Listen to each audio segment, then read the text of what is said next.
This happened back in 2017, when I was in my last year of college.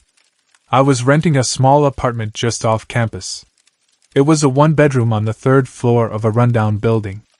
The kind of place that smelled like old carpet and cigarette smoke no matter how much air freshener you used.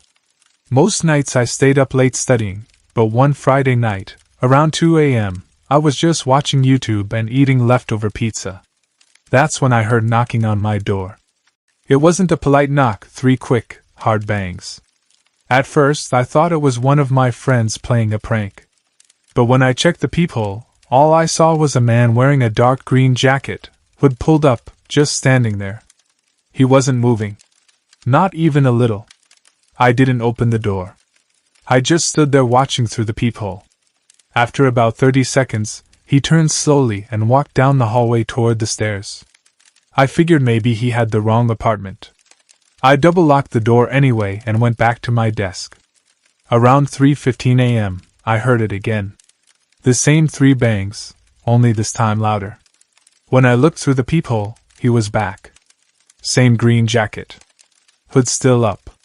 But now his head was tilted a little, like he was listening. Then he said, "I know you're in there." My heart was pounding. I backed away from the door and grabbed my phone to call 911. While I was talking to dispatch, the knocking stopped. Then I heard heavy footsteps going down the hallway again. Police came maybe 10 minutes later, checked the floor, and said nobody was there. They even looked at the security camera in the lobby but didn't see anyone in a green jacket come in or out. That freaked me out more than anything. For the next week, nothing happened. Then one night I came home from class, and my apartment door was slightly open. Just a crack. I froze. My brain tried to come up with any explanation, maybe maintenance, maybe my friend with a spare key, but deep down I knew either made sense. I pushed the door open slowly. The living room light was off, but my lamp was on. And sitting on my couch was a dark green jacket. Not mine. I backed out, went to a neighbor's, and called the cops again. They searched my apartment top to bottom, but nobody was there. The only thing missing was my toothbrush and my pack of gum from the kitchen counter. The officer told me it was probably someone who had broken in earlier and left the jacket behind by accident. That didn't make sense either. The deadbolt wasn't broken, and nothing else was touched. That night I slept at a friend's place. 2 nights later, I decided to grab the rest of my stuff from the apartment. I didn't even plan on staying. Around 9 p.m., I walked in, turned on the lights, and felt that gut-tightening feeling like something wasn't right. The air smelled different, damp, sour, almost like sweat. I grabbed a duffel bag, stuffed clothes in it, and went to the bathroom to get my things. That's when I noticed the shower curtain was pulled completely closed. I never left it like that. I reached for it, then stopped. My hands were shaking. I pulled the curtain open in one quick motion. Nothing. Just an empty tub. I actually laughed out loud in relief. Then I turned around. The man in the green jacket was standing in the doorway. He wasn't wearing the hood this time. His eyes were wide, bloodshot, his mouth slightly open like he'd been caught doing something. I couldn't even scream, I just froze. Then he said, "You left the door open again." I bolted past him and ran out of the apartment, screaming for help. My neighbors called the cops.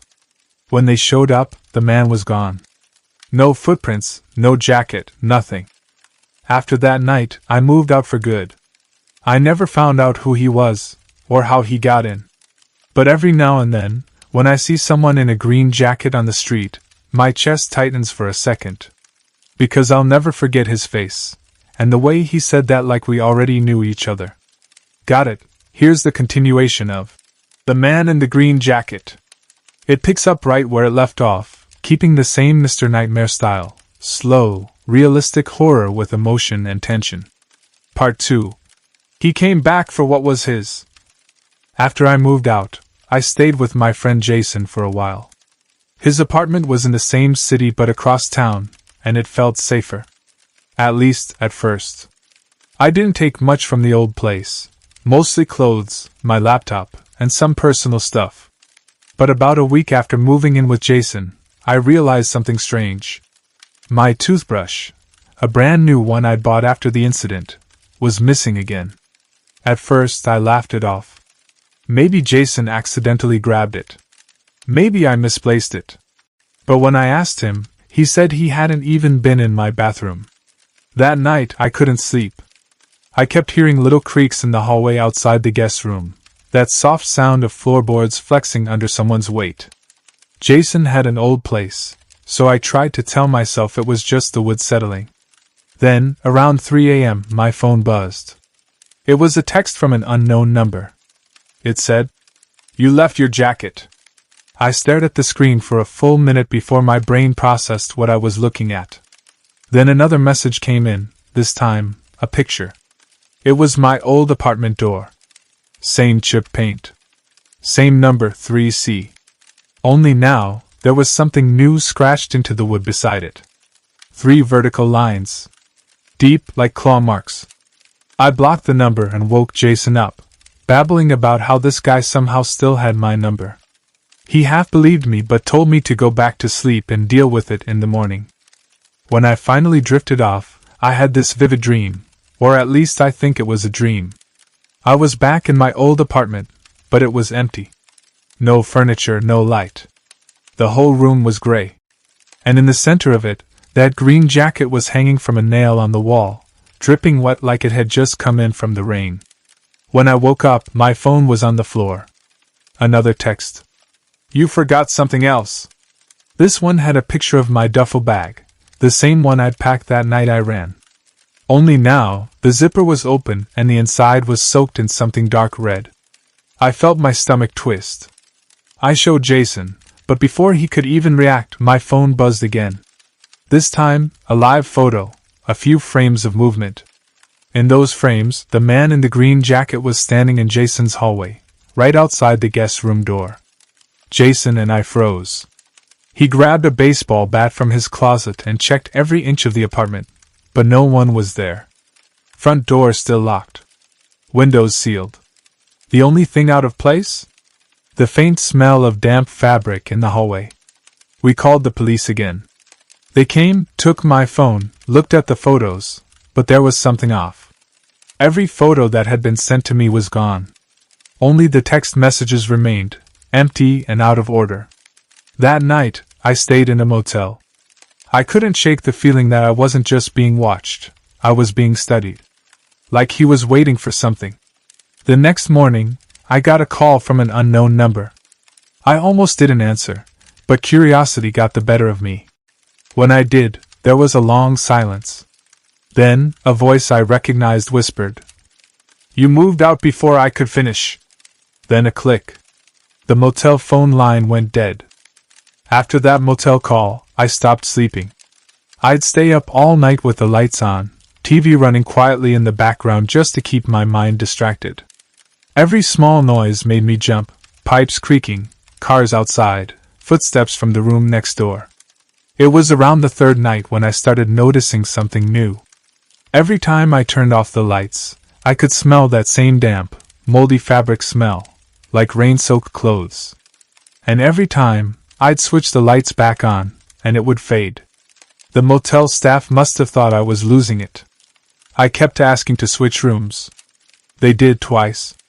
Same smell.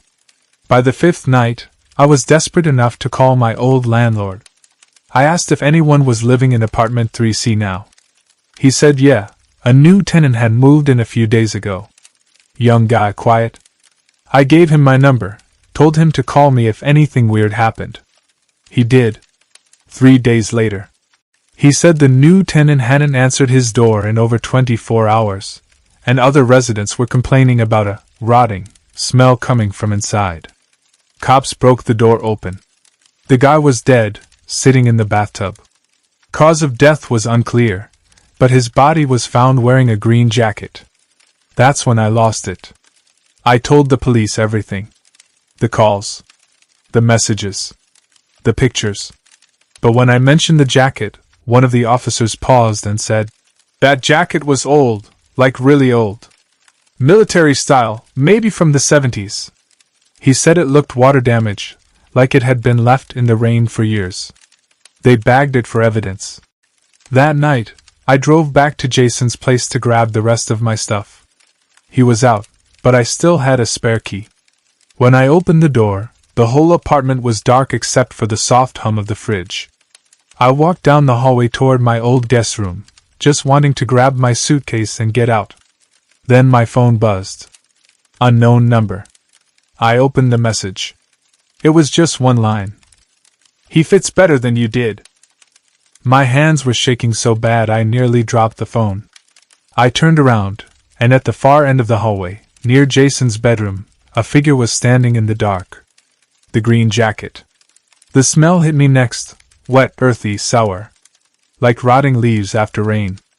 I ran for the door, but before I reached it, Jason's voice called from behind me. Only, it wasn't exactly his voice. It was deeper. Slower. "Don't forget your jacket." When I turned, the hallway was empty.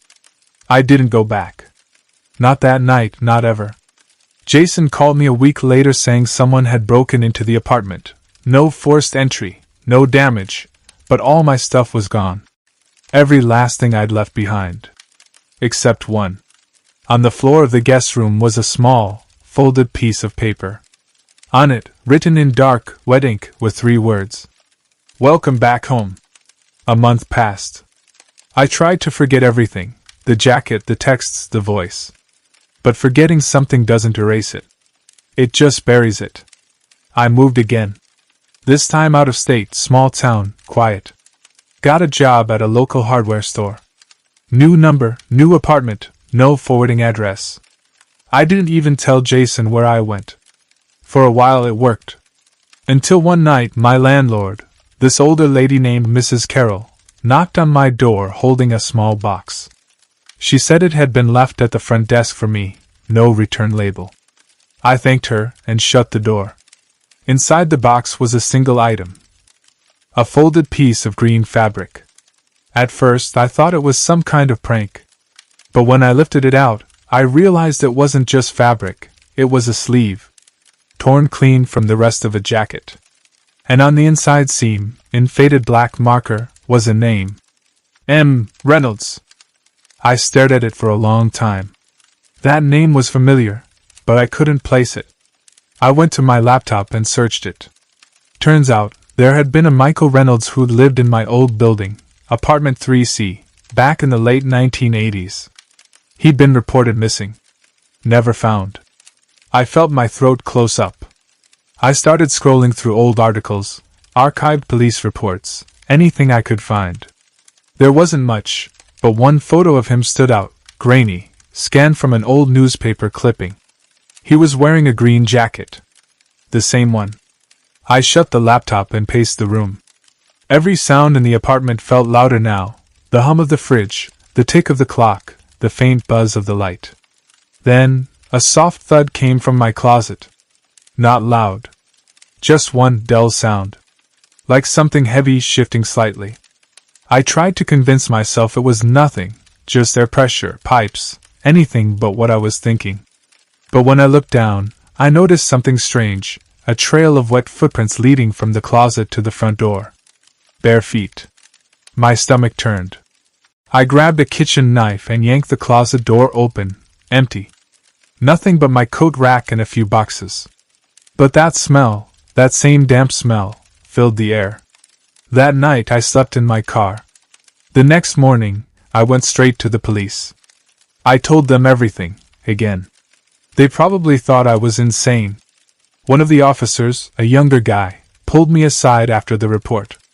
He said quietly, "You know, my dad worked that case back in the day, the Reynolds guy. He used to say weird stuff went missing in that building. Old furniture, clothes, personal items. Always things that made it look like someone still lived there." Then he asked where I lived. When I told him, he frowned. That address used to be a halfway house for veterans in the 80s. I didn't know what to